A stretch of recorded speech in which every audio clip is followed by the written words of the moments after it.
Question number 2 है students कि the value of sine theta increases as theta increases. तो आइए स्टूडेंट देखते हैं क्वेश्चन नंबर 2 में क्या कह रहा है।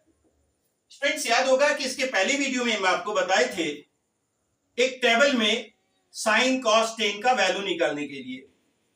आप देखे होंगे कि जब हम 0 डिग्री 30 डिग्री 45 डिग्री 60 डिग्री और 90 डिग्री का वैल्यू निकालने बताए थे स्टूडेंट्स, तो हम आपको बताए थे कि जब हम साइन का वैल्यू निकालते पहले इसको नंबरिंग कर देते हैं और ये इंक्रीजिंग ऑर्डर में नंबरिंग है। आप देख रहे हैं साइन 0 डिग्री में आपका 0 लिखा गया है, 1 लिखा गया है, 2 और 3 और 4, यानी ये नंबर जो है इंक्रीजिंग ऑर्डर में है।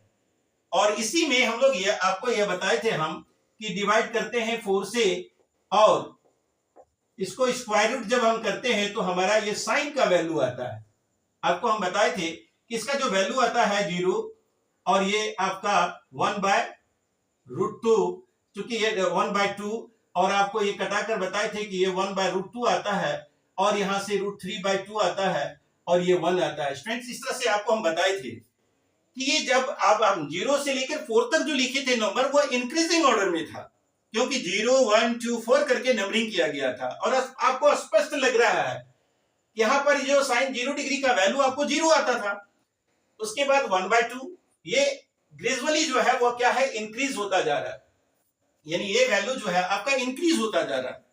तो आप यह कह सकते हैं कि ये जो वैल्यू है जो इंक्रीज हो रहा है, ये जो स्टेटमेंट दिया हुआ है कि the value of sine theta increases theta increases, जैसे जैसे हम लोग डिग्री बढ़ाते हैं। अब यानी कहने का मतलब है कि आप साइन थीटा बराबर आपका हो गया साइन 0 डिग्री बराबर हमारा 0 हो गया।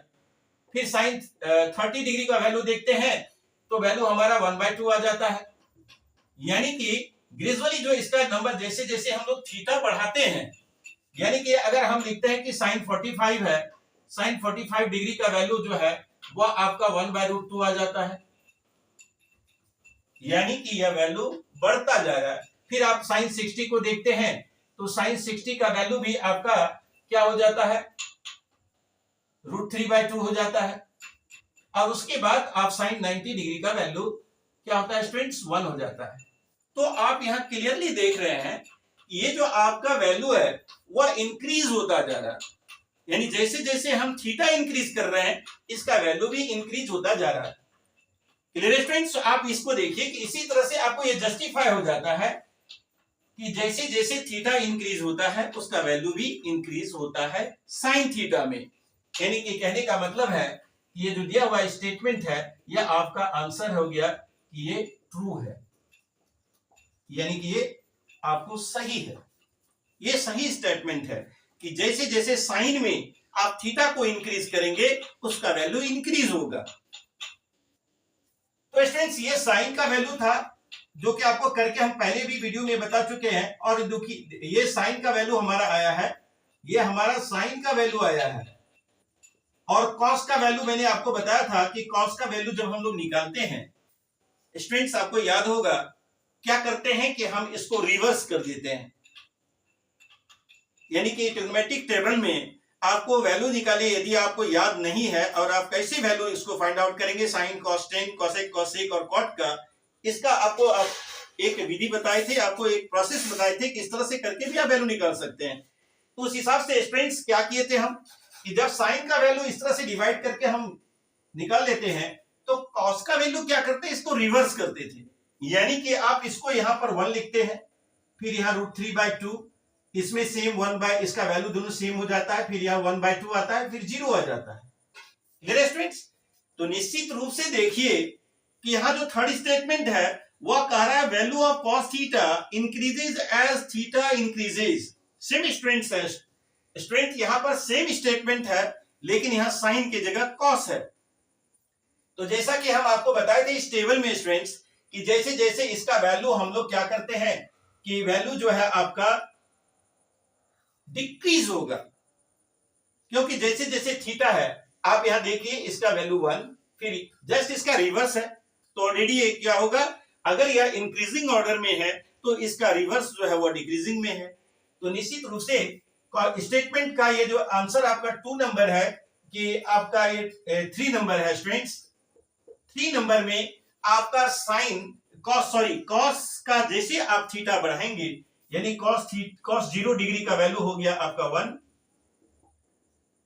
कॉस 30 डिग्री का वैल्यू हो गया आपका √3/2। Clear students? अब देखिए इसका वैल्यू आपका डिक्रीज हो रहा है, यानी कहने का मतलब है कि cos 45 का 1 हो जाता है 1/2, सॉरी 45 का 1/√2 हो जाएगा स्टूडेंट्स। 45 का 1/√2 हो जाता है। फिर आपका cos 60 का वैल्यू 1/2 हो जाता है, और फिर cos 90 का वैल्यू आपका 90 का वैल्यू 0 आ जाता है। Clear students? अब देखिए आप यहां निश्चित रूप से यह देखा जा रहा है कि आपका जो वैल्यू है 1 है। अब उसके बाद जो है यहां पर वो क्या है, डिक्रीजिंग ऑर्डर में है। एक्चुअल में आपको यहाँ 2 से जब डिवाइड करेंगे तो इसका निश्चित रूप से वैल्यू जो है, अब जैसा कि आपको बताया कि 1.732 होता है स्टूडेंट्स। अगर आप करेंगे तो ये 1 से नीचे होगा, यानी 0.88 हो जाता है।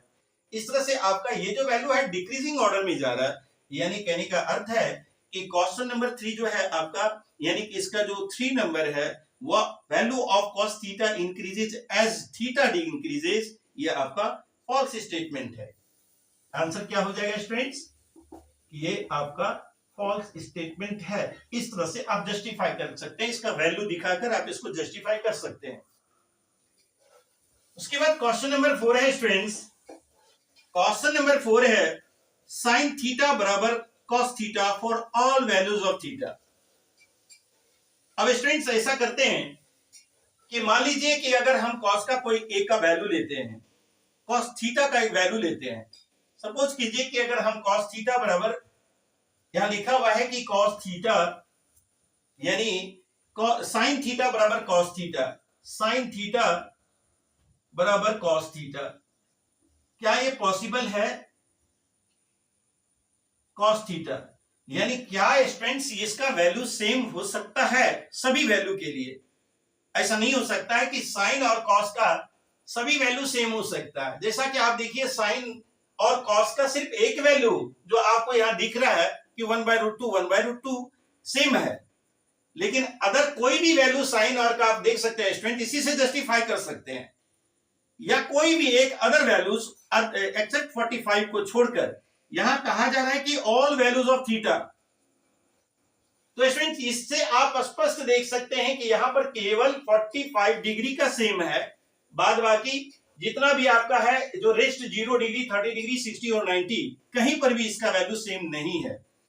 यानी मान लीजिए यहां पर हम थीटा को एक कंसीडर कर लेते हैं कि 30 डिग्री है।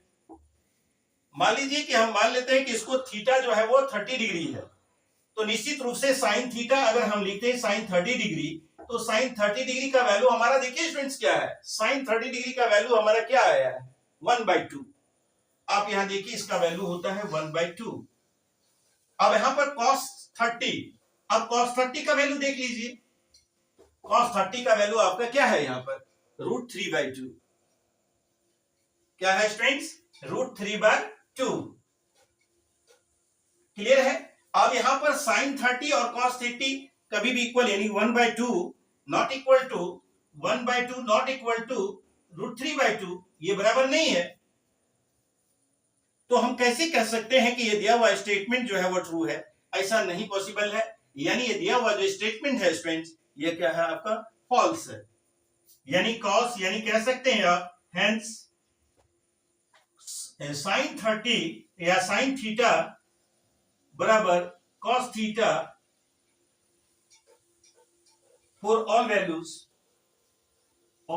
Of theta, all value of theta, ये आपका जो है गलत हो जाएगा, यानी कि ये फॉल्स है। Clear students? ये आपका 4 नंबर भी फॉल्स स्टेटमेंट है। इसको आप इस तरह से जस्टिफाई कर सकते हैं किसी पर्टिकुलर वैल्यू को लेकर, यानी ऑल वैल्यूज के लिए नहीं होगा, फॉर यानी कि cos sin थीटा बराबर cos theta for all values